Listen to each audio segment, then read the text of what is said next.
Meus queridos irmãos e irmãs, mais uma vez eu tenho a alegria de saudá-los com a graça e com a paz do Senhor Jesus. E quero convidar a igreja para juntos abrirmos a nossa Bíblia no primeiro livro dos Reis. Primeiro livro dos Reis, capítulo 17.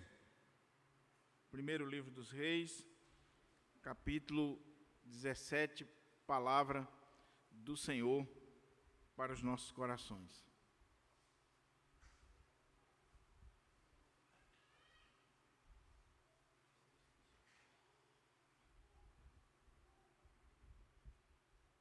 Primeiro livro dos Reis, capítulo 17.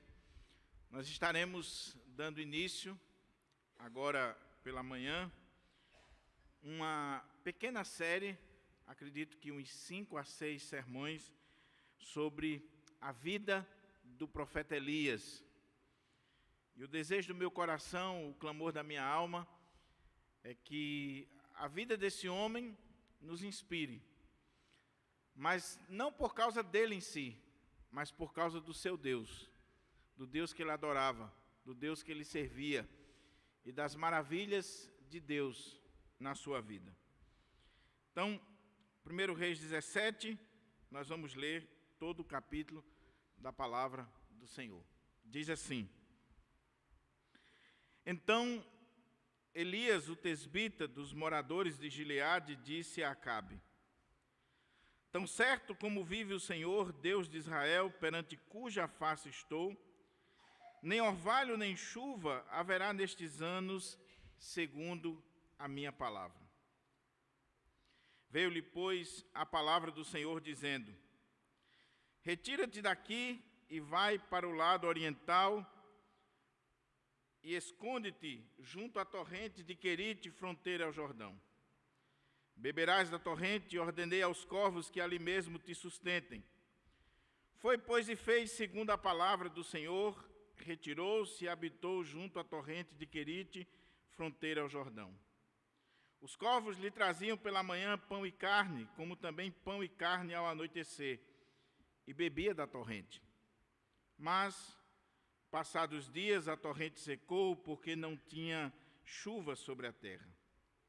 Então lhe veio a palavra do Senhor, dizendo: Dispõe-te e vai a Sarepta, que pertence a Sidom, e demora-te ali, onde ordenei uma mulher viúva que te dê comida. Então ele se levantou e se foi a Sarepta. Chegando à porta da cidade, estava ali uma mulher viúva, apanhando lenha. Ele a chamou e lhe disse: Traze-me, peço-te, uma vasilha de água para eu beber. Indo ela buscá-la, ele a chamou e lhe disse: Traze-me também um bocado de pão na tua mão. Porém ela respondeu: Tão certo como vive o Senhor, teu Deus, nada tenho cozido, há somente um punhado de farinha numa panela e um pouco de azeite numa botija. E veis aqui, apanhei 2 cavacos e vou preparar esse resto de comida para mim e para meu filho. Comê-lo-emos e morreremos. Então lhe disse Elias: Não temas, vai e faz o que dizeste, mas primeiro faze dele para mim um bolo pequeno e traze-me aqui fora. Depois farás para ti e para teu filho. Porque assim diz o Senhor Deus de Israel: A farinha da tua panela não se acabará, e o azeite da tua botija não faltará, até o dia em que o Senhor fizer chover sobre a terra. Foi ela e fez segundo a palavra de Elias. Assim comeram ele, ela e a sua casa muitos dias. Da panela a farinha não se acabou, e da botija o azeite não faltou, segundo a palavra do Senhor, por intermédio de Elias. Depois disto, adoeceu o filho da mulher, da dona da casa, e a sua doença se agravou tanto que ele morreu. Então disse ela a Elias: Que fiz eu, ó homem de Deus? Vieste a mim para trazeres à memória as minhas iniquidades e matares o meu filho? Ele lhe disse: Dá-me o teu filho. tomou dos braços dela e o levou para cima ao quarto onde ele mesmo se hospedara e deitou em sua cama. Então clamou ao Senhor e disse: ó Senhor meu Deus, também até esta viúva com quem me hospedo afligiste, matando-lhe o filho? E estendendo-se 3 vezes sobre o menino, clamou ao Senhor e disse: ó Senhor meu Deus, rogo-te que faças a alma deste menino tornar a entrar nele. O Senhor atendeu à voz de Elias, e a alma do menino tornou a entrar nele e reviveu. Elias tomou o menino e o trouxe do quarto à casa e o deu à sua mãe e lhe disse: vê, teu filho vive. Então a mulher disse a Elias: nisto agora conheço que tu és homem de Deus e que a palavra do Senhor na tua boca é verdade. Então a mulher disse a Elias: nisto conheço agora que tu és homem de Deus e que a palavra de Deus na tua boca é verdade. Vamos orar ao Senhor mais uma vez e vamos pedir a Ele que a palavra dEle na nossa boca seja verdade e no seu coração ela possa chegar como palavra do Senhor, em nome de Jesus. Pai querido, estamos diante da Tua palavra, que é viva, que é eficaz e que penetra no mais profundo do nosso ser. Ó Deus, que esta série sobre a vida do profeta Elias nos faça chegar mais perto do Senhor. Elias, como diz o tema do nosso cartaz de divulgação, era um homem semelhante a nós. Mas o segredo de Elias era o Senhor. Era a palavra do Senhor na sua boca. Então, Senhor, eu quero te pedir que a palavra do Senhor esteja na minha boca, no meu coração, no coração da tua igreja, e que nossas vidas sejam impactadas por aquilo que será ministrado. Em nome de Jesus. Amém. Amém. Meus irmãos e irmãs, neste período de férias, eu dediquei esse tempo para ler, meditar, refletir sobre a vida do profeta Elias. E não foi por acaso. Primeiro, influenciado por uma mensagem do reverendo Hernandes, já muito antiga, que ele ministra para pastores, e que eu já ouvi dezenas de vezes, ao vivo, através de mensagens no YouTube, dos livros do reverendo Hernandes, principalmente o livro De Pastor para Pastor, que o capítulo 2 desse livro é sobre Elias. Eu, meditando sobre a vida de Elias, a partir daquilo que eu já conhecia. Mas aí teve um segundo ponto muito interessante. Na reunião do nosso presbitério, que foi aqui na nossa igreja, o pastor Marcos Torres, que está chegando no nosso presbitério, que é o novo pastor da igreja de Parnamirim, ele trouxe uma palavra e dentre os pontos da mensagem dele estava o profeta Elias.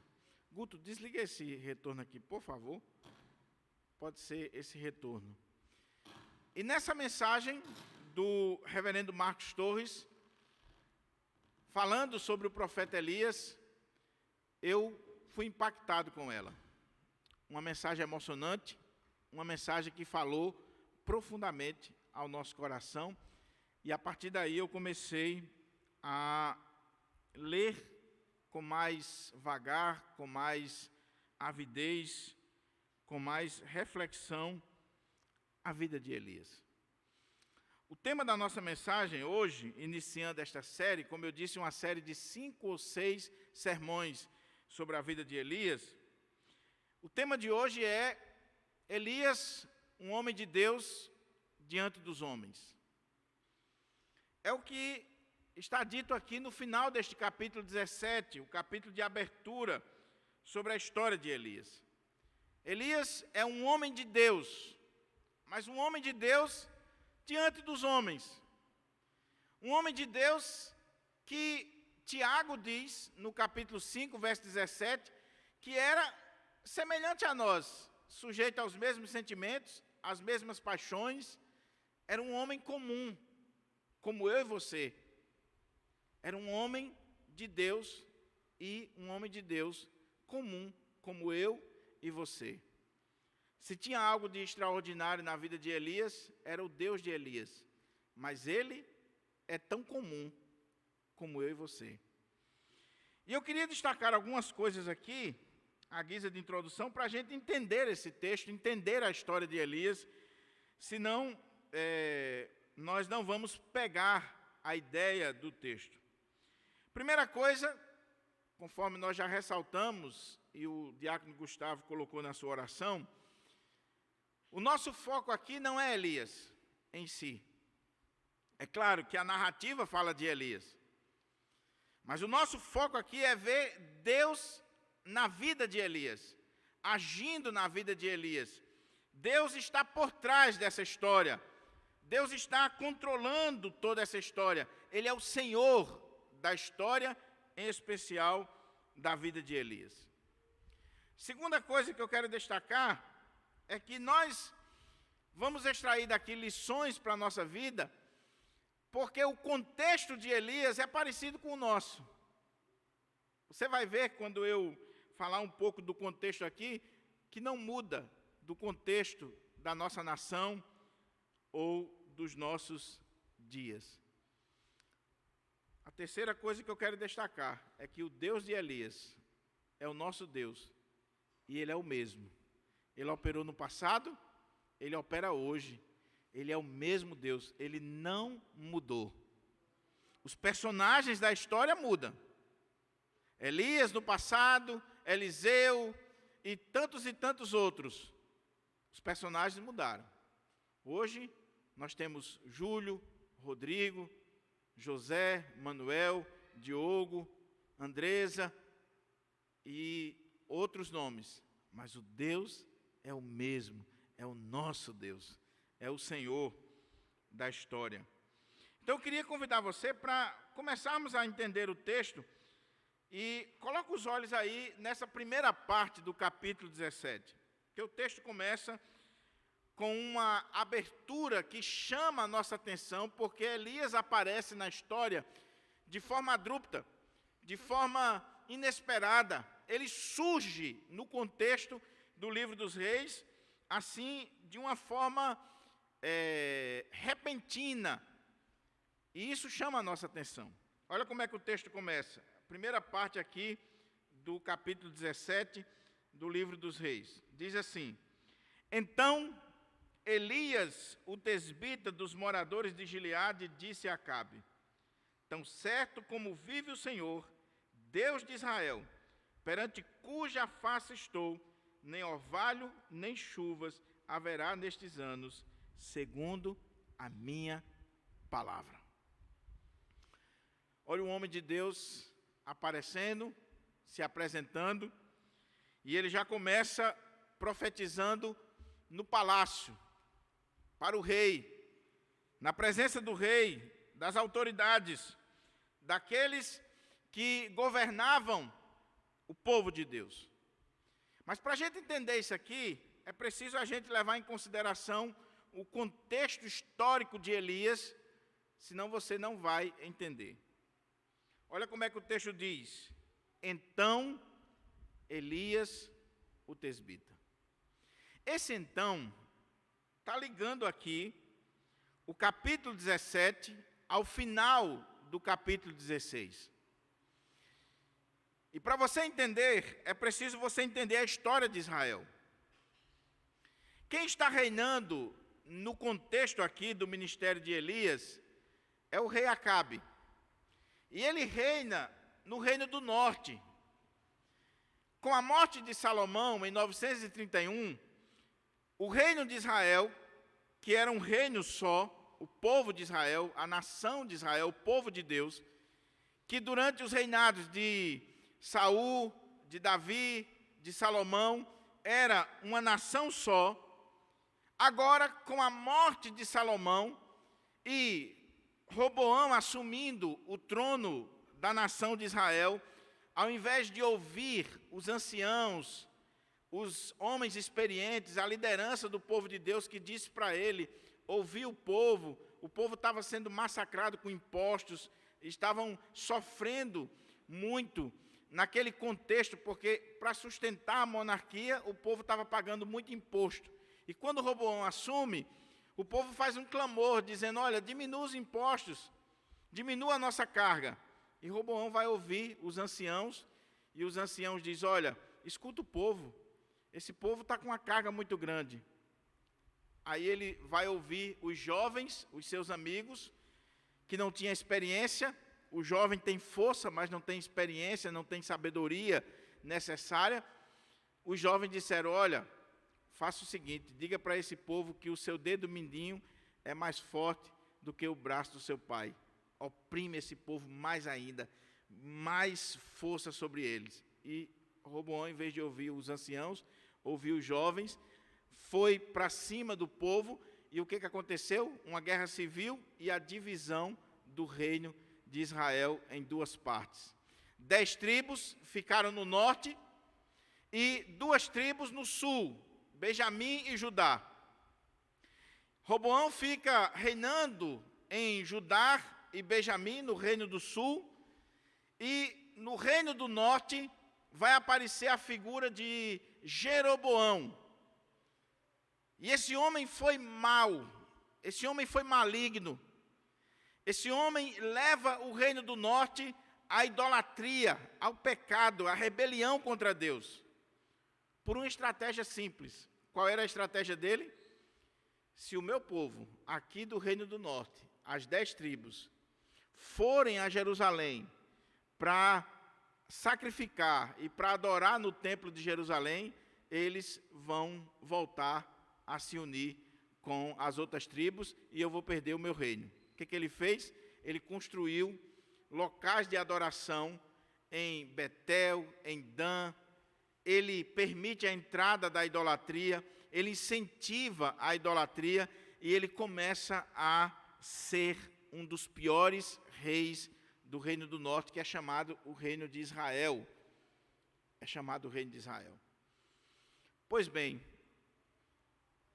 todos os reis do reino do norte, desde esse período de Jeroboão, os reis que vieram depois dele foram maus, foram malignos, foram idólatras, levaram o povo ao pecado. Para você ter uma ideia, é exatamente por causa disso que em 722, Deus vai mandar a Síria para levar o reino do norte para o cativeiro e nunca mais eles voltam do cativeiro. Eles são completamente destruídos por causa da idolatria. Todos os reis.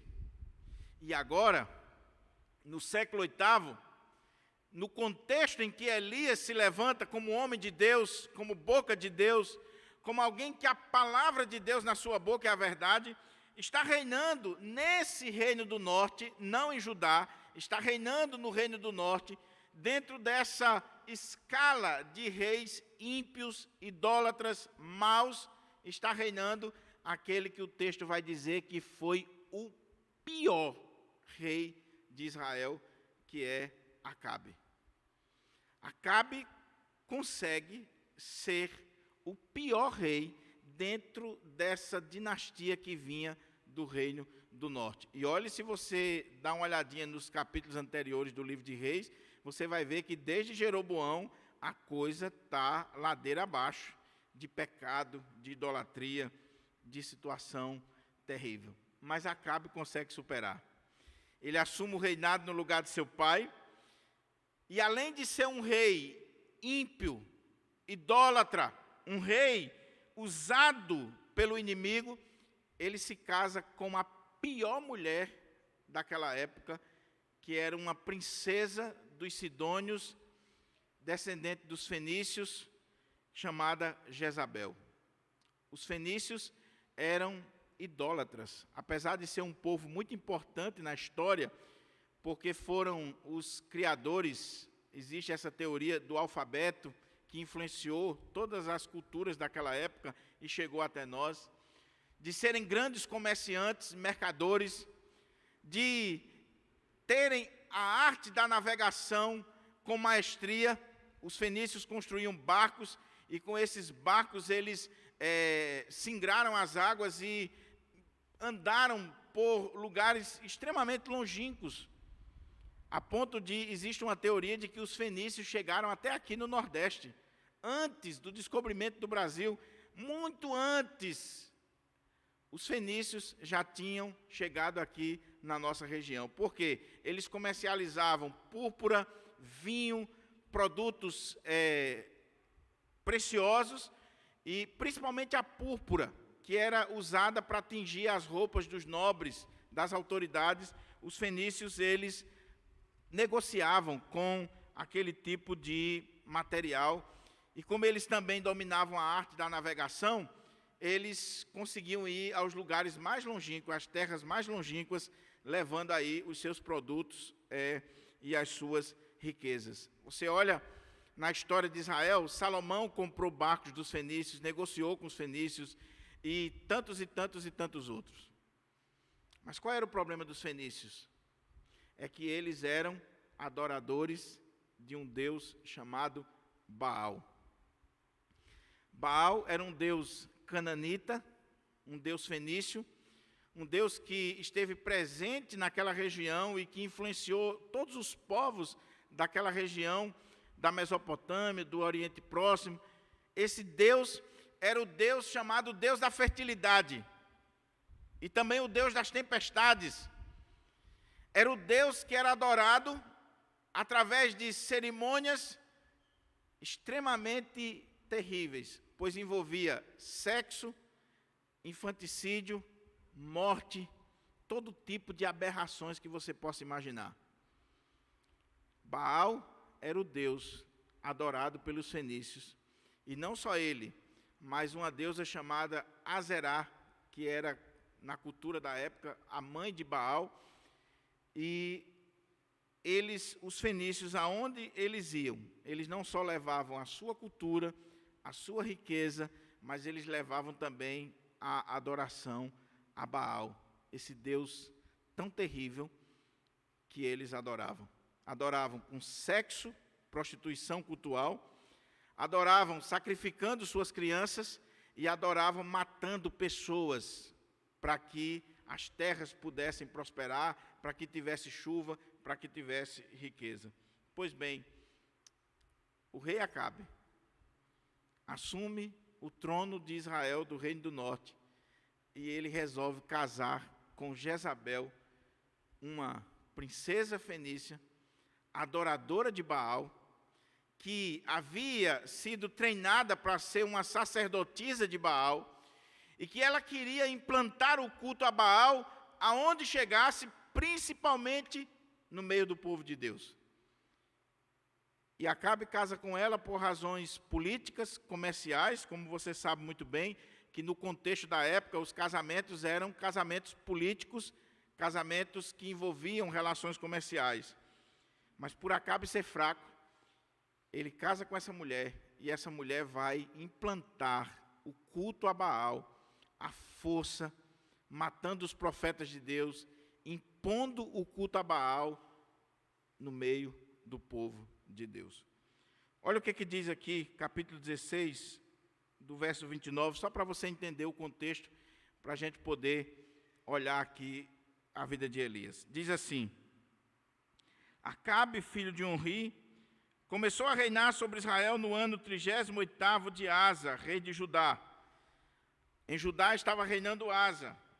Em Israel, o reino do norte, estava reinando Acabe. E reinou Acabe, filho de Onri, sobre Israel, em Samaria, 22 anos. Não foram 2 dias, foram 22 anos. Fez Acabe, filho de Onri, o que era mal perante o Senhor, mais do que todos os que foram antes dele. Agora eu desafio você a ler os capítulos anteriores e ver desde Jeroboão o que esses reis faziam. Para você ver o quanto o texto é aterrorizante quando diz que Acabe superou a maldade de Jeroboão e dos demais reis. E diz assim: como se fora coisa de somenos andar ele nos pecados de Jeroboão, filho de Nebate, tomou por mulher a Jezabel, filha de Etibaal, rei dos Sidônios. Os fenícios, você tem ali Sidom, Tiro. Então, o pai de Jezabel era rei ali dos Sidônios. Filho de Etibaal, rei dos Sidônios. E foi e serviu a Baal e o adorou. Ele não só casou com Jezabel, ele deixa a adoração do Deus de Israel, o Deus verdadeiro, e ele constrói um altar e um templo para Baal, e ele adora Baal. E diz o texto: levantou um altar a Baal na casa de Baal que edificaram em Samaria.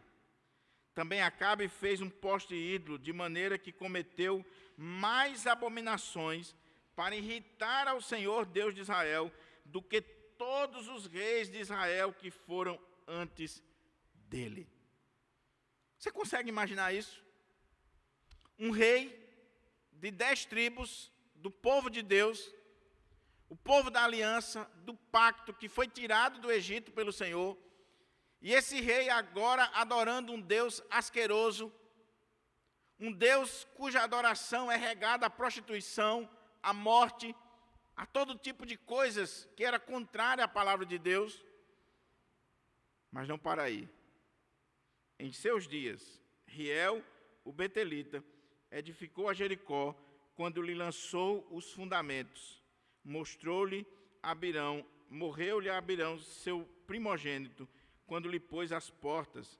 Morreu Secube, seu último, segundo a palavra do Senhor, que falara por intermédio de Josué, filho de Num. O que acontece? No reinado de Acabe, não só ele constrói templos a Baal, ele não só adora a Baal e permite que a sua mulher, porque ele era dominado por ela, ele permite que a sua mulher mate os profetas, que a sua mulher traga os profetas de Baal para a mesa do palácio.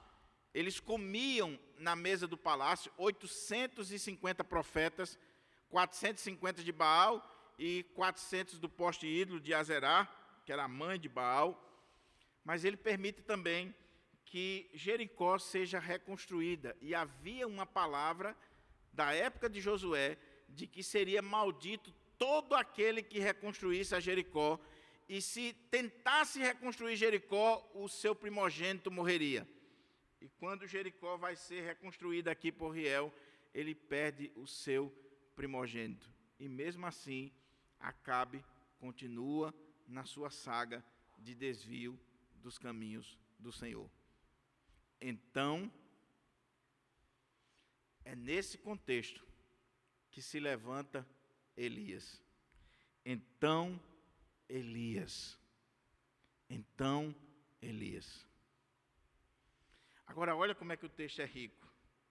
Então, Elias, o tesbita, dos moradores de Gileade, disse a Acabe: tão certo como vive o Senhor, Deus de Israel, perante cuja face estou, nem orvalho, nem chuva haverá nestes anos, segundo a minha palavra. Só vai chover quando eu disser. Não vai chover enquanto eu, como profeta de Deus, como homem de Deus, eu não disser que vai chover. Quem era Baal? O Deus da fertilidade, das tempestades, da chuva, da prosperidade, e estava todo o povo adorando Baal. E Elias se incomoda com aquilo. Porque um homem de Deus, ele não fica feliz quando o povo de Deus está caminhando para a idolatria, para o pecado, para o distanciamento de Deus. Um homem de Deus, ele não fica feliz quando a sua nação quando o seu povo está sendo conduzido cada vez mais para longe de Deus. E Elias deve ter ficado triste, remoendo aquilo no seu coração, dias e mais dias. Olha como é que está o meu povo. Olha como é que está as 10 tribos de Israel, o reino do norte. Olha como é que está o povo da aliança, o povo que Deus escolheu como a menina dos seus olhos, que Deus tirou do Egito. E esse povo está se desviando, está se prostituindo, está adorando ídolos. E Elias se levanta e diz para Acabe: tão certo como vive o Senhor, Deus de Israel, perante cuja face eu estou, nem orvalho, nem chuva haverá nestes anos, enquanto eu não disser, segundo a minha palavra. É interessante aqui. Primeiro, de onde Elias vem. Como é que diz o texto? Então Elias, o tesbita, dos moradores de Gileade. Aqui é o dado geográfico e é a única coisa que nós temos sobre Elias. Nós não temos a sua genealogia, o nome dos seus pais, as suas credenciais. Nós não temos informações sobre Elias. A única informação detalhada é que ele era de Tisbé e ele era dos moradores de Gileade.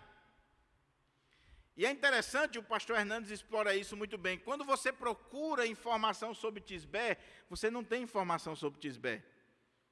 Porque era um lugarzinho tão insignificante que não existia nem no mapa. A dica para se entender aonde Elias morava é dos moradores de Gileade, região montanhosa, região de ribeiros e região onde vivia pessoas simples, pessoas até tidas como rudes, insignificantes, porque viviam nas montanhas, viviam no mato, não tinham nenhuma projeção. Você tem uma ideia de como Elias era, porque quando João Batista se manifesta pregando, disseram que João Batista era o Elias, porque João Batista não só pregava no poder e na autoridade de Elias, mas se vestia com peles de camelo, comia gafanhotos e mel silvestre. Era um homem do mato, do campo, um homem simples. Elias é um homem simples, é um matuto do interior, nem do interior, de dentro do mato, um homem rude. Ele não é alguém que vivia nos palácios, ele não é alguém que pertencia às melhores famílias de Israel, ele não é alguém que vivia nas universidades de Jerusalém, no Sinédrio. Ele é um homem simples, rude, do mato, mas que o seu coração se incomodou com a situação que o povo de Deus estava. E ele se levanta e aparece na presença do rei e diz: olha, Acabe, você está adorando Baal e você está levando o povo a adorar Baal, e o povo está sendo enganado, achando que Baal vai trazer chuva, que Baal vai trazer prosperidade, que Baal vai fertilizar a terra. Vocês estão indo por esse caminho, pois eu quero dizer para você que, tão certo como vive o Senhor, mesmo vocês adorando Baal, não vai chover. Ele pode ser o Deus das chuvas, das tempestades, mas para vocês, nós que conhecemos o verdadeiro Deus, a chuva é dada por Deus, e tão certo como vive o Senhor, não vai chover em Israel, não vai cair nem orvalho. É a pessoa que coragem, que ousadia, que determinação, de um homem simples, de um homem do campo, de um homem semi-analfabeto, de um homem sem genealogia, de um homem sem diplomas, de um homem que talvez a sua presença já assustava, mas um homem de Deus, um homem comprometido com Deus, um homem que vivia na presença de Deus. Outra coisa que chama a atenção é o nome dele, Elias. Em hebraico, El-Ar, é o Deus poderoso. O Senhor é o meu Deus, o Yahvé é o meu Deus. O próprio nome de Elias já é o tema da sua pregação. Já impacta quando ele chega. Quem está chegando aí é Elias, aquele que diz que Yahvé é Deus e não Baal. Yahvé é Deus. Mas a pergunta é, por que Elias faz isso? É claro que ele estava incomodado. É claro que aquela situação mexeu com ele. Imagine, irmãos, você vê o povo de Deus se prostituindo, sacrificando seus filhos, adorando ídolos, indo para os templos pagãos, vivendo uma vida no pecado, na embriaguez. Imagine isso. Imagine no palácio do povo de Deus, está ali não os profetas de Deus, porque os profetas de Deus estavam sendo mortos ao fio da espada. Em contrapartida, os profetas de Baal e de Azerá estavam sentados à mesa, comendo regaladamente na presença do rei e da rainha Jezabel. Elias se incomodou. E ele chega e diz, tão certo como vive o Senhor, Deus de Israel, perante cuja face eu estou, nem orvalho nem chuva vai haver nestes anos, segundo a minha palavra, enquanto eu não disser. Por que ele disse isso? Tiago 5,17 diz assim, Elias era homem semelhante a nós, e orou com instância para que não chovesse, e não choveu. Elias era um homem de Deus, um homem de oração. E quando ele viu aquela situação, ele começou a orar, e ele começou a orar, e ele começou a falar com Deus. E quando você identifica uma situação, e você ora a Deus, e você fala com Deus, Deus pode levantar você para resolver aquela situação. E Elias vai orar para não chover. E Tiago diz que ele orou com instância. Não foi uma oraçãozinha antes de dormir, ou uma oraçãozinha religiosa, não. Foi com instância. Mas a pergunta é, por que ele orou para não chover? É claro, Baal era o Deus das tempestades. Mas por que Elias se levanta com tanta autoridade em oração diante do rei e diz, não vai chover? Porque se você olha o livro de Deuteronômio, capítulo 11, versos 16 e 17, vá lá para Deuteronômio para você ver. Olha que coisa interessante. Deuteronômio, capítulo 11, verso 16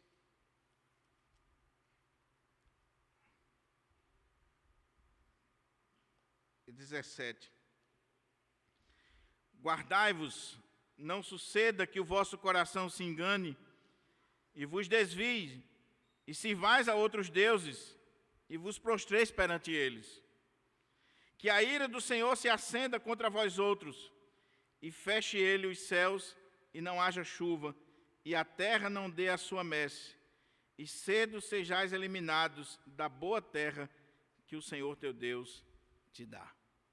E se você olha o capítulo 28 de Deuteronômio, você vai ver que quando Deus manda o povo para aquela terra, Deus diz que tinha bênçãos para aqueles que cumprissem a aliança, mas tinha maldições para aqueles que não cumprissem a aliança. Dentre as maldições, aquele povo era um povo agrícola, pastoril, uma cultura do campo. Dentre as maldições era que Deus cerraria os céus, não teria chuva. Não tendo chuva, terra rachada, não tem alimento, não tem água, os animais vão morrer, as plantas vão morrer e o povo vai passar necessidade. Mas o que a gente vê aqui? Que Elias é um homem de oração e um homem da palavra. Ele não está se levantando diante do rei de forma precipitada. Ele não está falando por impulso. Ele não está falando simplesmente na carne ou na autoridade do seu braço. Elias, naquele período que ele está vendo o povo de Deus se desviando, ele orou, e ele lembrou da palavra. E meditou na palavra. E meditou no livro de Deuteronômio e viu que se o povo se desvia do caminho do Senhor, se o povo se volta para a idolatria, Deus fecha os céus. E aí Elias ora e diz: Senhor, cumpra a sua palavra, porque o povo está desviado. E quando ele recebe de Deus essa convicção, a partir da meditação na palavra, a fé vem pelo ouvir e o ouvir pela palavra de Deus. Ele viu na palavra de Deus que Deus poderia cerrar os céus por causa do pecado do povo. O que ele fez? Ele chegou diante do rei e disse: Rei Acabe, tão certo como vive o Senhor, Deus de Israel, perante cuja face estou, nem orvalho, nem chuva haverá destes anos, segundo a minha palavra, enquanto eu não disser. Parece ousadia demais da parte de Elias, mas não. Elias está fundamentado nos dois alicerces principais da vida de um crente: oração e palavra. Oração e palavra. Oração e palavra. Deixa eu abrir um parênteses aqui. Talvez o maior problema da igreja evangélica brasileira, meus irmãos, seja os extremos. Os extremos. E nós vamos ver isso no curso de História da Igreja, que nós iniciamos aqui na quarta-feira. Por um lado, você tem aqueles que são ortodoxos, que estudam, que pesquisam, que amam a teologia, que amam a Bíblia, que são eruditos na palavra de Deus. E nós que somos presbiterianos, somos conhecidos como povo que estuda a Bíblia. Se bem que nos dias de hoje não está muito assim não. Mas tem a fama. Mas é o povo que estuda, que conhece, que lê, que pesquisa, que tem livros e livros e livros e livros. Por outro lado, você tem aqueles irmãos que não querem saber de livro, não querem saber de teologia, não querem saber de estudo, não querem saber de estudar a Bíblia, só quer orar. É aquele tipo de irmão que diz: para que teologia, para que estudo, para que isso? Nós precisamos é orar, é buscar a Deus. E tudo é oração, oração, oração e oração. Oração é importante, mas se você ora e você não estuda a Bíblia, você é uma criança, menino na fé, e pode ser enganado. O segredo da vida é quando você junta oração e palavra, oração e conhecimento profundo da palavra de Deus. Aí acontece o que aconteceu aqui. Você se levanta com autoridade diante dos homens, dos reis da terra, porque você vem da presença de Deus e você conhece a vontade de Deus a partir da sua palavra. Você não é enganado. Veja que Elias não foi enganado, como o povo de Israel foi. E fundamentado na palavra, ele diz: tão certo como vive o Senhor, não vai chover enquanto eu não disser. Ele estava fundamentado na palavra de Deus. Quando você está fundamentado na palavra de Deus e com uma vida de oração, você é imbatível e você tem autoridade para falar diante dos reis da terra, diante das autoridades deste mundo, porque você está fundamentado na palavra de Deus. E ele chega e diz: Acabe, a festa acabou, a brincadeira chegou ao fim, porque eu estou vindo da presença de Deus, e a palavra de Deus diz que o Senhor vai cerrar os céus, não vai chover. Aí acontece a segunda cena deste capítulo, que é muito interessante. Olha o que diz aqui. Veio-lhe a palavra do Senhor, dizendo: retira-te daqui, vai para o lado do oriente e esconde-te junto à torrente de Querite, fronteira ao Jordão. Beberás da torrente e ordenei aos corvos que ali mesmo te sustentem. Foi, pois, e fez segundo a palavra do Senhor. Retirou-se e habitou junto à torrente de Querite, fronteira ao Jordão. Os corvos lhe traziam pela manhã pão e carne, como também pão e carne ao anoitecer, e bebia da torrente. Mas passados dias, a torrente secou, porque não chovia sobre a terra. Elias chegou diante do rei, entregou a palavra: não vai chover enquanto eu não falar, e imediatamente a palavra vai se cumprir. E aí Deus diz: Elias, agora eu quero que você se retire da presença do rei, que você saia daqui e você vá para o leste do Jordão, você vá para a fronteira lá, você vai para um ribeiro, o ribeiro de Querite, e você vai ficar ali. E eu ordenei aos corvos que ali te sustentem. E diz o texto que os corvos traziam pela manhã pão e carne, como também pão e carne ao anoitecer. E Elias está ali bebendo da torrente ali do ribeiro de Querite. O que é que Deus está fazendo, irmãos? Que coisa interessante. Porque eu acho muito bonito quando o pastor Hernandes coloca isso, e Charles Swindoll, no livro dele, Elias, que é um livro maravilhoso, que eu li agora nas férias, ele coloca também, Deus está trabalhando em Elias ainda, para poder usar Elias lá no monte, diante dos profetas de Baal. Elias se levantou com autoridade, com oração, com palavra, com poder diante do rei. Mas Elias ainda precisava ser burilado, trabalhado por Deus. E Deus agora pega Elias e vai levar Elias para o deserto. Elias vai ficar só. Elias vai ficar ali no ribeiro, sendo sustentado por Deus através dos corvos que lhe traziam pão e carne. E ali ele vai passar, nós não sabemos quanto tempo, mas ele vai passar meses sozinho, sendo trabalhado por Deus. Você acha que Elias gostou disso, irmão? Todo pregador, todo profeta, ele gosta de multidão.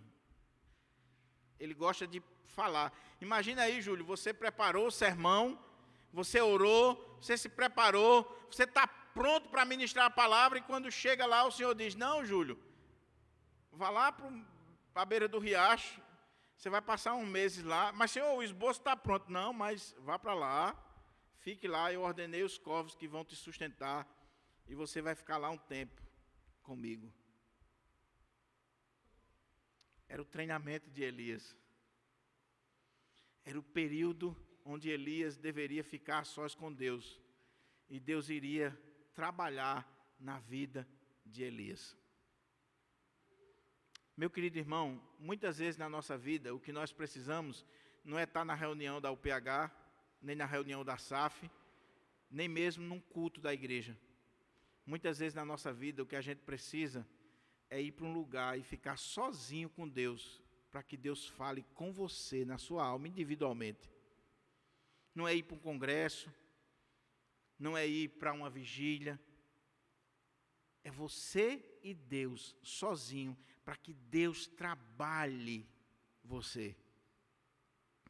Elias ficou só. Deus está agindo, Deus está trabalhando, Deus está moldando Elias ali naquele riacho. Imagina aí, meu irmão, se transporte para a vida de Elias. Imagine você ficar, Jefferson, à beira de um riacho o dia todinho. O profeta que leu a palavra, que orou, que se levantou, que falou para o rei e que está pronto para ir para o pau. Aí Deus diz, não, você já entregou a palavra vai se cumprir, agora vá para o ribeiro lá e fique quietinho lá, até eu dar a segunda ordem para você. Eu quero trabalhar em você, Elias. Deus muitas vezes coloca a gente no anonimato. Deus tira a gente do palácio, das luzes, dos lugares altos, da presença das autoridades. Deus tira a gente dos cargos de confiança e coloca a gente lá no ribeiro, sozinho diante dele, para trabalhar em nós. Para trabalhar em nós. E vai ser sustentado por corvos. Há uma polêmica, eu quero abrir um parênteses aqui, não é a ideia, não é polemizar, mas há uma polêmica nesse texto, porque a palavra que é utilizada aqui em hebraico para corvos, ela tanto pode significar corvos no sentido de animal, ela pode significar mercadores, ou ela pode significar árabes. É a mesma palavra em hebraico. Então, alguns estudiosos dizem que Elias foi sustentado pelos corvos. Sim, eles iam lá e traziam pão e carne. De onde eles traziam, a gente não sabe. Mas traziam pão e carne para Elias, de manhã e de tarde. Outros estudiosos de linha mais liberal vão dizer o seguinte, não é animal que a Bíblia está dizendo. É que Elias está lá no deserto, está lá no ribeiro, e mercadores que passavam por aquele caminho, e a terra de Israel, ela está no centro, e aqueles que comercializam entre o Oriente e o Ocidente, e vice-versa, passavam ali pela terra de Israel. Então, mercadores passavam ali e davam pão e água para Elias. Ou então, os árabes, que também passavam por aquele caminho e davam pão e água para Elias. Via aquele homem no deserto. Não seguimos essa linha, nós cremos, mas nós cremos que foram corvos, sim, mas independente de quem foi Deus que mandou, foi Deus que fez, soberania de Deus. E aqui a gente aprende outra coisa extremamente interessante. Meu irmão, quem sustenta você é Deus. Quem sustenta a mim é Deus. E Deus usa, no meu caso, a igreja. Deus usa, no seu caso, uma empresa. Deus usa pessoas. Deus usa instituições. Deus usa concursos. Mas é Deus quem nos sustenta. Nunca esqueça isso. Porque às vezes a gente acha que nós somos sustentados pela empresa que nós trabalhamos. A empresa fechou, já era. A pessoa perdeu o cargo de confiança, desesperou. Vai morrer, vou passar fome. Vai, se você dependia do seu patrão, vai. Agora, se você depende do Jeová Jireh, não vai não, porque Ele continua cuidando de você. Ele continua agindo na sua vida. E Deus sustentou Elias ali no deserto todo dia.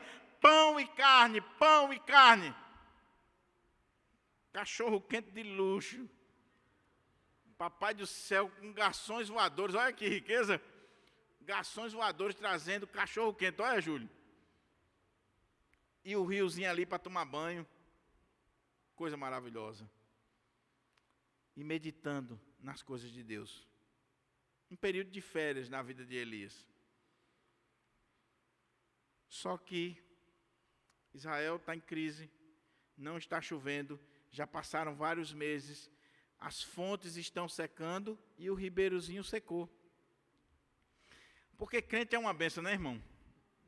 Eu e você. Papai do céu começa a abençoar, mandar pão e carne, soprar vento sobre a nossa vida. Tem aguinha fresca, a lagoa de Arituba, a praia de Ponta Negra. Você está na bênção, você está uma bênção. Mas aí papai do céu diz: ei, meu filho, peraí. Você quer só ficar só no love, só na sombra e água fresca? Agora chegou a hora de trabalhar. Você já foi burilado, você já foi trabalhado na escola do deserto. Eu quero trabalhar em você. Aí o que diz? Para a gente caminhar para a conclusão. Olha que coisa interessante. Quando a torrente secou, eu fico imaginando Elias. Porque, irmão, se coloca no lugar de Elias. Lê a Bíblia meditando, refletindo. Se coloca no lugar de Elias. Você foi levantado por Deus, chegou diante do rei e disse: olha, rei, não vai chover, segundo a minha palavra. Pregou para o rei. E agora você quer ver a palavra se cumprir, a palavra vai se cumprir. Mas, quando a palavra está se cumprindo, Deus tira você de cena e bota lá no deserto, e dá um riacho, e pão e carne. Aí você se acostuma, porque a gente se acostuma até com o que é ruim, imagine com coisa boa. Nós somos fáceis de nos adaptarmos. Você sente uma dor de um lado, aí você virou para o outro lado, conseguiu dormir, você não vai mais para o médico, você dorme daquele lado que não está doendo. Se adapta. Imagine com coisa boa. Pão e carne, água fresca, sombra, descanso. Mas aí Deus diz: Elias, está na hora de você se levantar.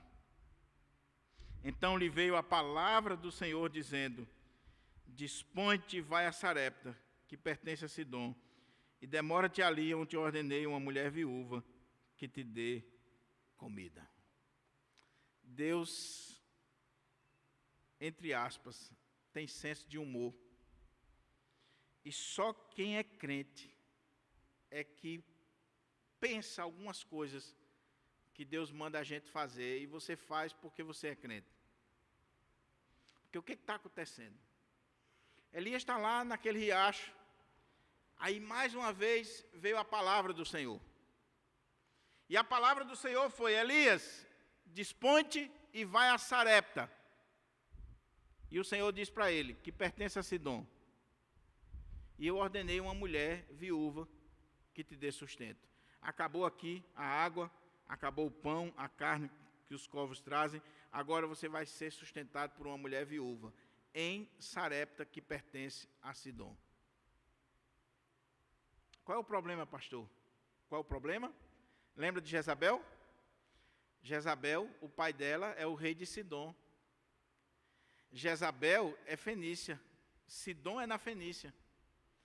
Deus está mandando Elias para o território inimigo.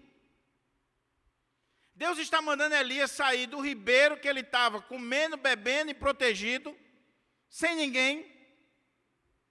E está dizendo: Elias, vai para a terra de Jezabel. Vai para a terra do pai dela. Cá entre nós, meu irmão. O que você diria? Brincadeira, né, Senhor? Eu estou aqui, sombra e água fresca. Já estou acostumado com essas férias aqui. E o Senhor vai me mandar para o território dos fenícios? Para Sidom? Para Sarepta? Está de brincadeira comigo. Não é? Isso não é palavra do Senhor. Porque geralmente a gente só entende palavra do Senhor quando o Senhor está dizendo assim: vou mandar pão e tal, vou abrir a porta, onde você botar a planta do pé vai ser tua. Mas mandar para o território inimigo?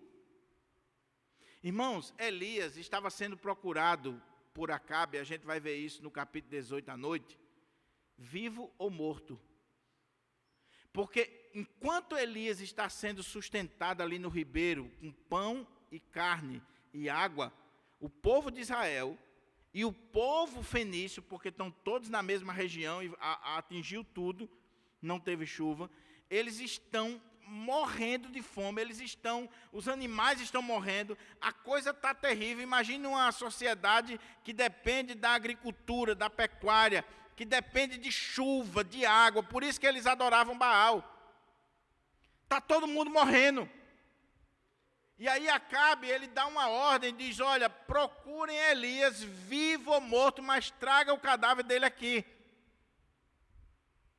E não conseguia encontrar Elias. Aí de repente, você acha que Elias não sabia disso? Que ele estava sendo procurado? Aí de repente Deus chega para Elias e diz: Elias, dispõe-te e vai para a terra de Jezabel. Você não, você é mais crente do que eu. Mas eu, sabe o que eu diria para o Senhor? Senhor, manda outro. Eu não vou não. Eu ir para o meio dos inimigos? Está de brincadeira comigo. Igual aquele irmão solteirão da igreja, doido para casar, coitado, estava desesperado para casar. E aí ele orava: Senhor, me dá uma varoa, me dá uma varoa, Senhor, me dá uma varoa, me dá uma varoa. E orava, e orava, e orava, e nada. Um dia, ele foi para a igreja bem cedinho, dobrou o joelho e disse: Senhor, é hoje. Eu quero que o Senhor mande uma varoa para mim. E a primeira que entrar na igreja é que o Senhor mandou. Quando ele se levantou e entrando, uma irmãzinha, já com o pé nas mansões celestiais, nem chapa tinha, coitadinha, só o bagaço. Quando ele olhou, que viu a irmã entrando na igreja, ele saiu na carreira, chegou no meio da rua e disse assim: Senhor, está de brincadeira comigo, né, Jesus? Faça isso não. É o que Elias poderia ter dito. Mas, meu irmão, mesmo que você não entenda os planos de Deus, a direção de Deus, a palavra que Deus está dando para você, obedeça, porque Deus sabe o que é melhor para você.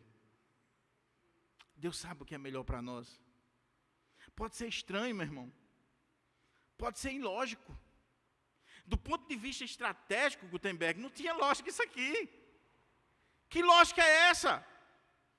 Eu desafiei esse povo, eu desafiei o Deus desse povo, eu desafiei Acabe, eu desafiei Jezabel. Essa mulher está endemoniada, matando todo mundo. E eu vou exatamente para o território que o pai dela é o rei, que domina. E além do mais, Senhor, ser sustentado por uma viúva. Faça isso comigo, não. Mas não foi isso que Elias fez. Foi, pois, e fez segundo a palavra do Senhor. Elias é obediente. Elias é alguém que Deus diz, vai, ele vai. Fique, ele fica. Vem, ele vem. Se levante, dispõe-te, ele se dispõe. Elias é alguém que escuta a palavra de Deus e obedece a palavra de Deus. E ele vai. E aí a história mostra aqui que quando ele chega lá, ele encontra essa mulher viúva que está sofrendo com a seca, com a fome que atingiu também aquela região. E ele encontra a mulher e diz, olha, traz um pouco de água para mim. E diz que a mulher foi, e quando ela vai caminhando para ir pegar a água, ele diz, traz também alguma coisa para mim comer. Ela diz, meu Senhor, não tenho nada não. Estou pegando aqui esses gravetos, esses cavacozinhos, para fazer um bolo para o meu filho e para mim, e depois a gente morrer. Não tenho nada não, só tenho um pouquinho de farinha e de azeite. Elias diz assim, faça o seguinte, vá lá, faça um bolo pequeno para mim, traz aqui, e você vai viver do resto, segundo a palavra do Senhor. Vá lá e faça. Aquela mulher, ela não acreditava no Deus de Israel. Ela era fenícia, cananita, adoradora de Baal. Aquela viúva não adorava o Deus de Israel. Pastor, como é que o senhor prova isso? Olha como é que diz o texto. Então lhe veio a palavra do Senhor, dizendo, dispõe-te, vai a Sarepta, que pertence a Sidom, e demora-te ali onde te ordenei uma mulher viúva que te dê comida. Então ele se levantou e se foi a Sarepta. Chegando à porta da cidade, estava ali uma mulher viúva.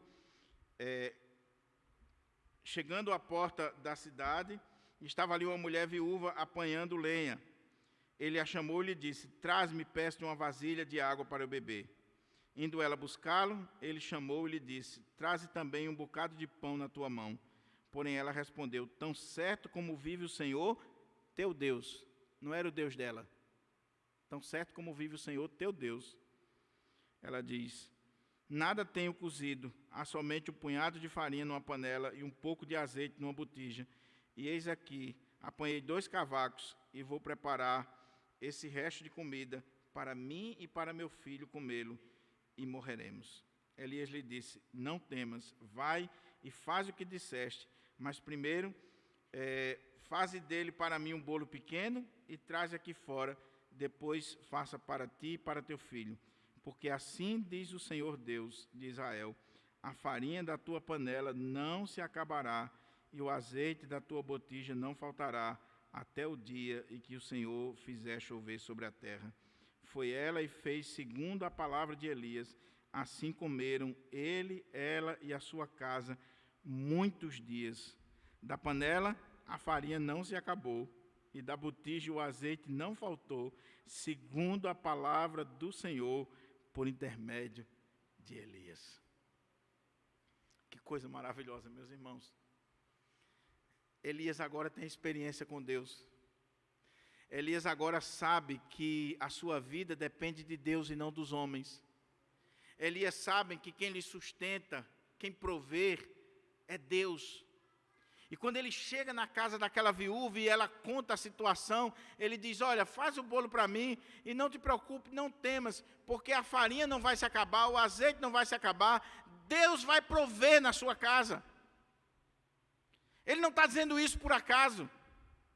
Ele está dizendo isso porque ele era um homem de oração, ele era um homem da palavra, e ele teve experiência com Deus ali no ribeiro, ele foi treinado, ele é calejado, ele já viu Deus agir na sua vida. Eu pergunto para você, meu irmão, você tem experiência com Deus? Você já viu Deus prover na tua vida, e isso tirou de você qualquer dúvida em relação a Ele? Diz assim, é Deus, pastor. Olha, foi Deus. Não tenho dúvida que foi Deus que agiu. E quanto mais você vai crescendo em intimidade, em experiência e vendo as ações de Deus na sua vida, mais condições você tem de abençoar outras pessoas com a experiência que você adquiriu com o Senhor. Porque você pode chegar na vida do outro e dizer, olha, Deus vai agir na sua vida porque Ele fez isso na minha. Ele abriu porta para mim. Ele proveu na minha vida. E Ele pode fazer isso na sua vida. Se Ele fez na minha, que sou pecador, Elias era um homem semelhante a nós. Se Deus sustentou Elias no deserto com corvos, através dos corvos, Deus iria sustentar aquela viúva que tinha ainda lá na botijazinha, e tinha farinha lá, ela tinha azeite e farinha, e Elias está dizendo, Deus vai multiplicar, Deus vai prover, Deus vai agir. Experiência com Deus, fé em Deus. Meu querido irmão, não abra mão disso, por favor. Nunca esqueça que Deus é o Deus que abençoa, e Deus quer usar você para levar uma palavra, para fazer diferença na vida de alguém. Se você tem experiência com Deus, transfira isso, transmita isso, leve isso para as pessoas, fale do que Deus fez na sua vida. Fale. Agora só fale se for verdade, não crie milagres. Não queira se promover. Mas se Deus agiu, se Deus fez, conte para os seus filhos, conte para os seus parentes, conte para os seus amigos, espalhe as boas novas do Senhor, tenha fé, seja instrumento de Deus na vida de alguém. A pessoa chega para você contando uma desgraça, contando um problema, tudinho, é assim mesmo, é não sei o quê. Não, meu irmão, olha, o Deus que eu sirvo, Ele pode mudar essa situação na sua vida. Eu vou orar por você, eu já passei por isso, o Senhor fez isso na minha vida, eu tenho visto o Senhor agir assim. Vamos orar, vamos colocar diante de Deus. Deus vai mudar o quadro da sua vida, da sua casa, do seu filho. Deus vai agir. Muitas vezes falta fé em nós, irmãos. Falta experiência com Deus. Oração, palavra, para transmitir isso para as pessoas. O mundo está clamando. Agora, quando o mundo vê você com fé e você com experiência com Deus, ele não tem como negar. Essa mulher é idólatra, fenícia, mas ela ouviu a palavra de Deus com tanta convicção da parte do profeta, e Deus agiu, que ela foi lá dentro e fez. E aí, o milagre aqui, eu não tenho como entrar em detalhes, que a gente já está caminhando para a conclusão. Mas o milagre aqui não é que Deus multiplicou a farinha, está lá um bocado de saco de farinha, um bocado de tonel de azeite, não. Não. É que toda a vida que aquela mulher ia na cozinha e tirava um pouquinho de farinha, quando ela voltava, estava do mesmo jeito. Botava o azeite, quando voltava, estava do mesmo jeito. Imperceptível. Porque é assim que Deus age na nossa vida. É assim que Deus faz. É assim que Deus opera na minha casa, na sua casa, na minha vida, na sua vida. O problema é que Deus age de forma tão silenciosa que muitas vezes nós nem percebemos e por isso não paramos para agradecer. Meu irmão, mas se você se levantou hoje, se você está aqui, é porque Deus está agindo na sua vida. Deus está agindo. Se você chegou até aqui é porque Deus está agindo, é porque Deus está multiplicando azeite, Deus está multiplicando farinha, Deus está lhe dando pão, água, vestes, Deus está lhe dando condições, Deus está agindo na sua vida. Deus está agindo. Mas olha que coisa interessante, vem a última parte, porque Deus está trabalhando em Elias, Deus está formando Elias. As provas na nossa vida, as dificuldades na nossa vida, não são por acaso, é Deus formando você, é Deus trabalhando em você. Porque diz o texto aqui, olha, depois disto, o milagre, eles estão diante do milagre, eles estão vendo milagres. O Dr. Warren Wiersbe, ele diz que a vida de Elias pode ser resumida em milagres. São 7 milagres principais na vida de Elias aqui. Mas mesmo diante de milagres, olha o que o texto diz para a gente concluir. Depois disto, adoeceu o filho da mulher, da dona da casa, e a sua doença se agravou tanto que ele morreu. Então disse ela a Elias, que fiz eu, ó homem de Deus? Vieste a mim para trazeres à memória as minhas iniquidades e matares o meu filho? Ele lhe disse, dá-me o teu filho. Tomou dos braços dela e o levou para cima ao quarto, onde ele mesmo se hospedara e deitou em sua cama. Então clamou ao Senhor e disse, ó Senhor meu Deus, também até esta viúva com quem me hospedo afligiste, matando-lhe o filho? e estendendo-se 3 vezes sobre o menino, clamou ao Senhor e disse: ó Senhor meu Deus, rogo-te que faças a alma deste menino tornar a entrar nele. O Senhor atendeu à voz de Elias, e a alma do menino tornou a entrar nele e reviveu. Elias tomou o menino e o trouxe do quarto à casa e o deu à sua mãe e lhe disse: vê, teu filho vive. Teu filho vive. Então a mulher disse a Elias: nisto conheço agora que tu és homem de Deus e que a palavra de Deus, a palavra do Senhor, na tua boca é verdade. Imagine que situação, meus irmãos. Elias está sendo usado por Deus na casa daquela mulher, na vida daquela mulher, para a família daquela mulher. E quando Deus está realizando um milagre através de Elias, aquela mulher diz assim: tu és homem de Deus, tu és uma bênção, tu tens abençoado o meu lar. Mas de repente, a criança adoece, a criança morre, e aquela mulher, ela coloca a culpa em Elias. E diz: ó homem de Deus, profeta de Deus, tu vieste aqui para me afligir, vieste aqui para trazer problema para mim, eu já tenho problema demais. Tu vieste aqui para trazer à memória os meus pecados, eu estou sendo punida por causa dos meus pecados. Por que essa mulher está dizendo isso? Porque Elias é alguém que pertence ao povo de Israel, e aquela mulher não pertence ao povo de Israel, e ela sabia que Elias não gostava do povo fenício. Elias é um profeta que quer ver o seu povo restaurado, então ele está ali porque Deus está trabalhando nele. Mas ele não se dava com os fenícios, ele não queria conversa com aquele povo. E aquela mulher diz: você é o culpado da morte do meu filho. Eu quero abrir um parênteses aqui, meus irmãos, com temor e tremor, e com muito amor no meu coração, mas eu sempre disse aqui na igreja, eu não posso negar a verdade para os irmãos, eu gosto de falar olho no olho. Não é Pirangi, mas é algo das igrejas evangélicas.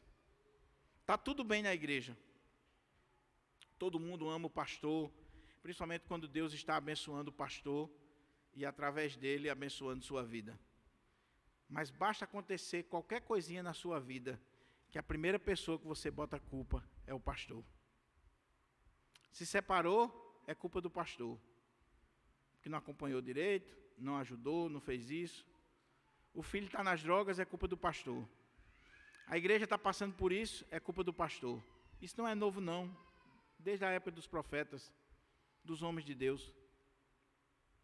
Então, cuidado com isso.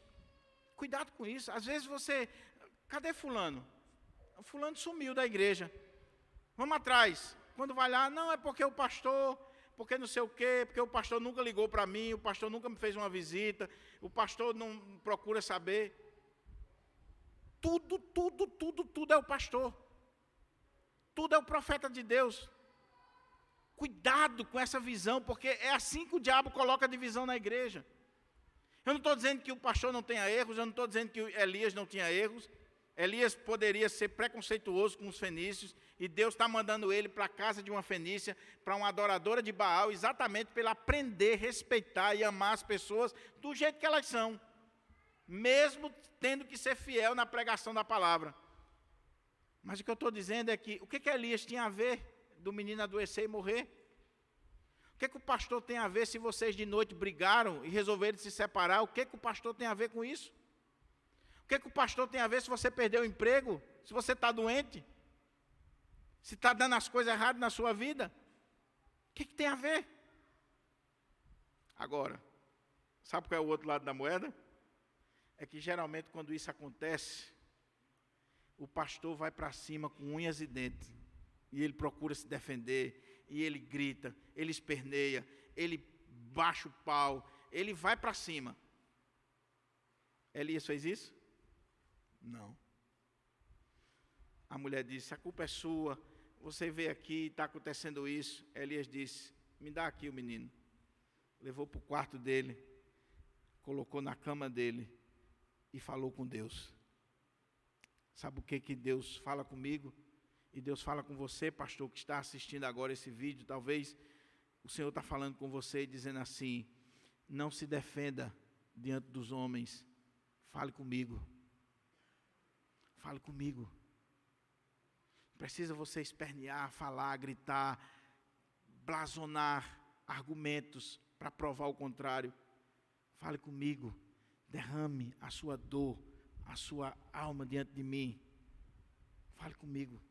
Ali Elias falou: Senhor, o Senhor vai afligir até essa mulher. Como é que o Senhor faz isso? E tal, e ora, e ora, e ora, e volta, e se deita sobre o menino, e vai, e vem, e chora diante de Deus.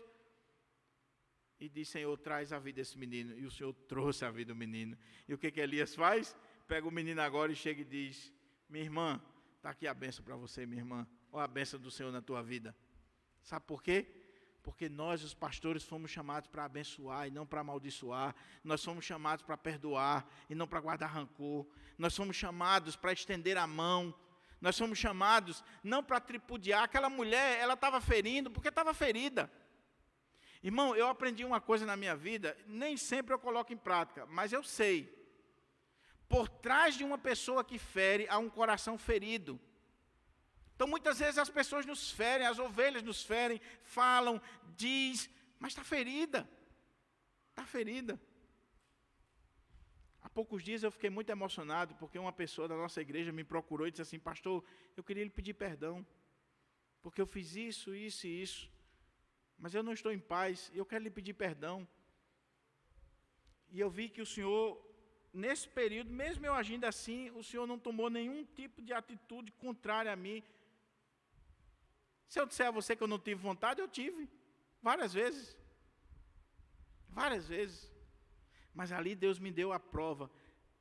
Quem está no controle da história da sua vida, da igreja, dessa pessoa, sou eu. Sou eu. Elias traz a criança para aquela mãe e entrega: está aqui teu filho, está aqui teu filho. Pastor e profeta, presbítero, liderança de igreja, mesmo sendo caluniado, mesmo sendo ferido, ele tem que entregar a bênção de Deus para o povo, porque foi para isso que Deus chamou, para abençoar e não para amaldiçoar. Porque talvez numa visão carnal, Júlio, o que Elias deveria fazer? Ah, é? Você está dizendo isso, sua idólatra fenícia miserável? Você é viúva porque realmente Deus está punindo você, eu vou embora daqui. Você não viu não o que Deus fez através de mim, do meu ministério, da minha vida? Eu vou embora e você se vira com o defunto aí. Não, teu problema é meu problema. E como homem de Deus, eu vou falar com Deus, para Deus abençoar a sua vida, porque Deus abençoando a sua vida, Deus está abençoando a minha vida. O texto termina dizendo assim, que aquela mulher, quando recebe o filho nos braços, ela diz: agora eu sei que tu és um homem de Deus. E não só isso, a palavra de Deus na tua boca é verdade.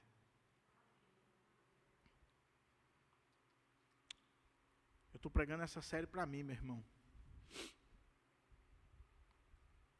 Porque o maior desejo no meu coração é ser um homem de Deus.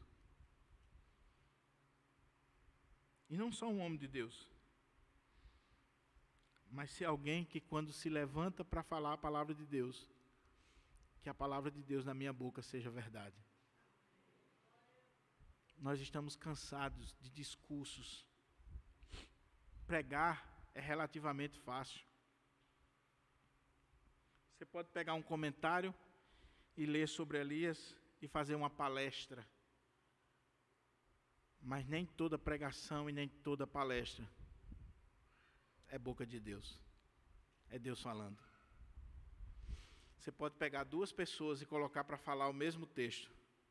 Uma vai falar intelectual, dentro da estrutura homilética, texto, tema, introdução, elucidação, pontos, subpontos, conclusão, aplicação. A estrutura homilética. Ele pegou toda a cultura dos fenícios, ele trata tudo aquilo ali nos mínimos detalhes, mas ele prega e o coração do povo não se mexe.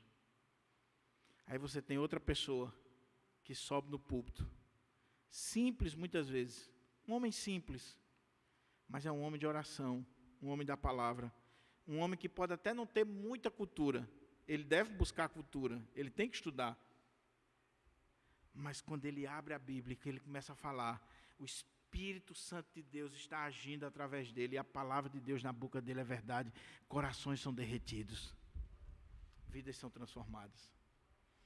Eu concluo, meus irmãos, com apenas citando aqui algumas aplicações que está clara no texto.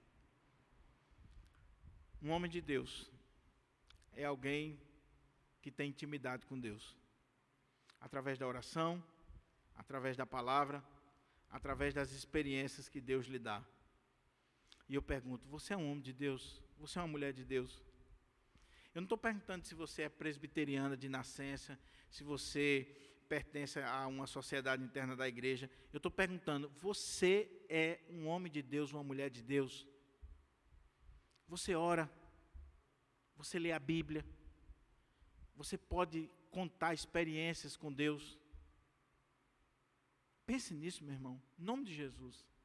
Segunda coisa, um homem de Deus, uma mulher de Deus, que vive em oração, na palavra, que tem intimidade com Deus, com experiência da vida, ele não pode ficar em paz quando o seu povo, a sua nação, quando a sua família, quando aqueles que ele conhece estão afastados de Deus. Nós precisamos nos revoltar. Nós precisamos se levantar como Elias. Mas primeiro a gente ora. Primeiro a gente fala com Deus.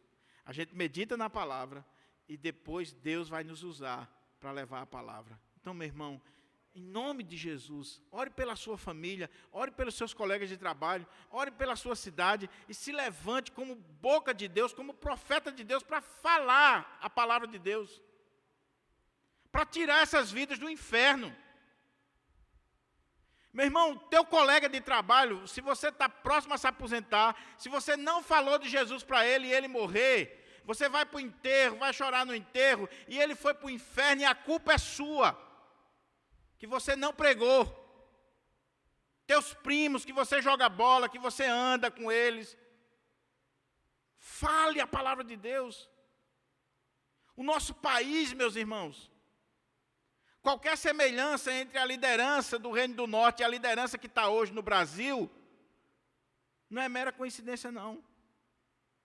Nós precisamos orar pelo nosso país. E nós precisamos orar pelas autoridades que estão aí. E não é para matar, não, como alguns crentes estão fazendo aí, não. Mas a gente precisa dizer, Senhor, tem misericórdia do Brasil. Porque quando a primeira dama do nosso país faz rituais de macumba no palácio do nosso país, isso deve levar a gente a chorar, irmãos. Porque não é a Deus que está sendo glorificado. Não é. Agora o que a gente tem que fazer? É pregar, é orar e dizer, Deus, converta essas vidas, salva essas vidas, transforma essas vidas, para que a nossa nação seja a nação cujo Deus é o Senhor. Mas se você não fizer nada, meu irmão, daqui a um tempo o Brasil vai estar adorando Baal, vai estar adorando ídolos, vai estar se curvando, e você é culpado. A culpa é da igreja, que não prega, que não ensina, que não leva a palavra. Que somos politicamente corretos. Politicamente corretos. Eu trabalho há 10 anos numa empresa, ninguém sabe que eu sou crente. Miserável.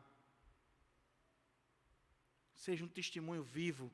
Elias, o Senhor é Deus. Que onde você chegar, meu irmão, no escritório, na fábrica, na escola, aonde for, alguém olhe para você e diga, aí é um crente, aí é um servo de Deus, aí é um homem de Deus, uma mulher de Deus. Um homem de Deus. E por último, clame a Deus, para que a palavra de Deus na sua boca seja verdade. Irmãos, o tempo urge. E nós precisamos de gente da palavra. E gente que a palavra de Deus na boca dele é verdade. O mundo está esperando isso. Essa mulher fenícia, cananeia, idólatra, foi impactada pela palavra do Senhor. Deus quer que você ame os idólatras, os macumbeiros, as prostitutas, o povo que está aí nesse mundão. Deus quer que você ame e que você pregue para eles e que você seja instrumento de Deus na vida deles. Chegou a hora da gente abrir a boca. Mas não é para brigar, não. Chegou a hora da gente abrir a boca para proclamar a palavra do Senhor. Como é que está seu Facebook, irmão? Só fotozinha legal? Na praia? Disso, daquilo? Suas redes sociais? Quando foi a última vez que você botou um versículo? Que você transmitiu uma palavra? Quando foi a última vez que no grupo da família ou nos grupos que você está, em vez de você botar piada, você falou a palavra de Deus ali? Com sabedoria, com jeito, mas você jogou a palavra de Deus. Que o Senhor aplique a palavra no nosso coração, em nome de Jesus.